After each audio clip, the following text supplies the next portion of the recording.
तर बातमी आहे एका लग्नाची। सांगलीमध्ये सध्या एका लग्नाची जोरदार चर्चा सुरू आहे। मंडळी, हे लग्न देखील तितकंच खास आहे बरं का, कारण या लग्नामध्ये वऱ्हाडी थेट स्वीडनवरून आलेत।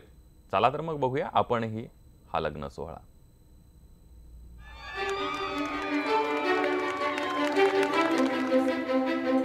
मिरजमधला हा विवाह सोहळा मिरजकरांसाठी औत्सुक्याचा ठरला होता।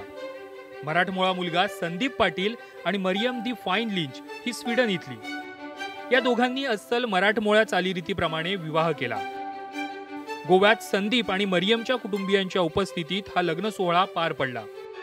वरमाला, मंगलाष्टका, सप्तपदी, कानपिळी ते अगदी कन्यादान असे सगळे सोहळे मरियमच्या घरच्यांनी यावेळी अनुभवले। मिरियामचं डॉक्टरचं शिक्षण पूर्ण झाल्यानंतर आम्ही लग्न करायचं ठरवलं। आणखीन मागच्या आठवड्यामध्ये गोव्यामध्ये आम्ही दोघांनी लग्न केलेलं आहे। We decided to get married, and then we decided to have it in India, and we knew we were going to be a cultural wedding, and that comes with all the traditions that you have in India, which are much more compared to Sweden.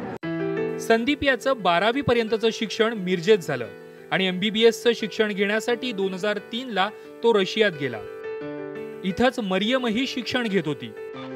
या दोघांमध्ये आधी मैत्री झाली आणि मैत्रीचं रूपांतर नंतर प्रेमात झालं। संदीप यांच्या घरच्यांनी सुरुवातीला जरा नाकं मुरडली खरी, पण प्रत्यक्ष भेटल्यावर मरियमने संदीपच्या कुटुंबियांना आपलंसं केलं।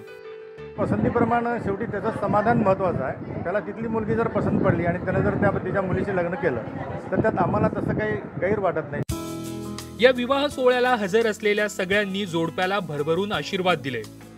वधू आणि वर कोणत्याही जाती धर्माचे किंवा रंगाचे असोत, मन जुळली की सहजीवन सोपं होतं हेच या दोघांच्या चेहऱ्यावरून दिसून आलं।